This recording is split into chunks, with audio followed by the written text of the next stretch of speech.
Delhi high court के जज यशवंत वर्मा एक बार फिर से चर्चाओं में हैं। इस बार वो चर्चा में अपने फैसलों की वजह से नहीं है, बल्कि उनके घर पर अप्रत्याशित तौर पर सरकारी आवास में मिले बड़ी मात्रा के कथित कैश को लेकर के हैं।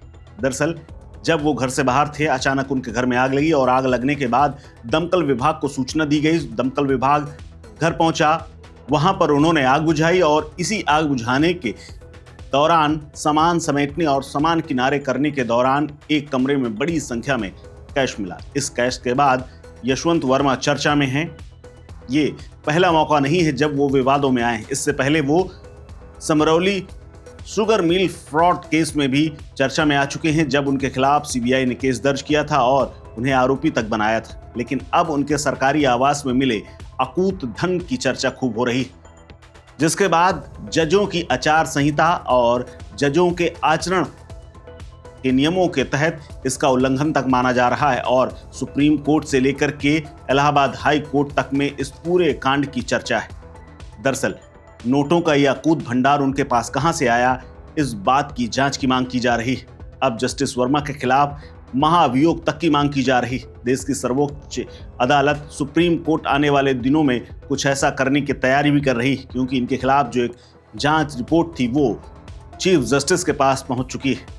इस सवाल का जवाब अभी फिलहाल मिलना बाकी है कि उनके ऊपर कार्रवाई क्या होगी। फिलहाल उनका ट्रांसफर इलाहाबाद हाई कोर्ट में कर दिया गया है, जहां की बार ने विरोध करना शुरू कर दिया है। पर फिलहाल सुप्रीम कोर्ट की कोलेजियम ने उनको दिल्ली हाई कोर्ट से हटाया, इलाहाबाद भेजने का फैसला किया, लेकिन इसका विरोध हो रहा है।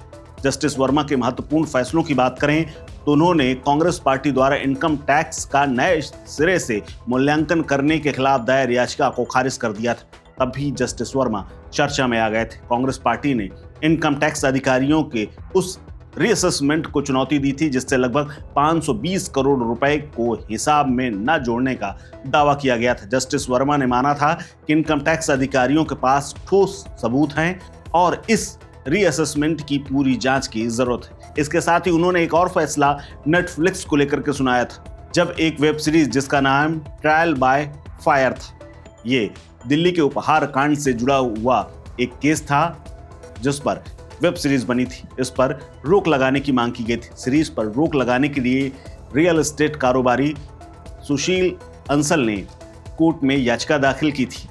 हालांकि इसके अलावा एक और केस है, वो आम आदमी पार्टी के नेता से जुड़ा हुआ है और दिल्ली के पूर्व मंत्री सत्येंद्र जैन से।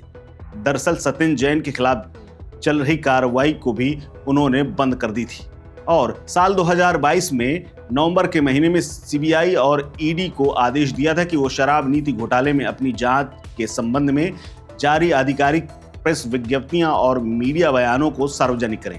इसके अलावा इलाहाबाद हाई कोर्ट के जज रहते हुए साल 2018 में जस्टिस वर्मा ने डॉक्टर कफील खान को जमानत दी थी, जो मेडिकल कॉलेज गोरखपुर में हुए बच्चों की मौत के मामले में जेल भेजे गए थे।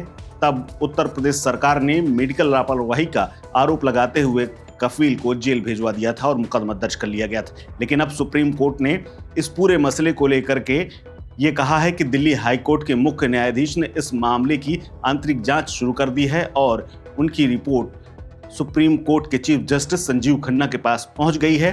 रिपोर्ट के आधार पर आगे कार्रवाई बन सकती है। इस बीच में जस्टिस वर्मा के 22 साल के अब तक के बेदाग तमाम करियर पर सवाल खड़े हो रहे हैं। इसके अलावा राज्यसभा में भी यह मामला पहुंचता हुआ नजर आ रहा है, जहां पर इस पर बहस के रास्ते निकाले जा रहे हैं।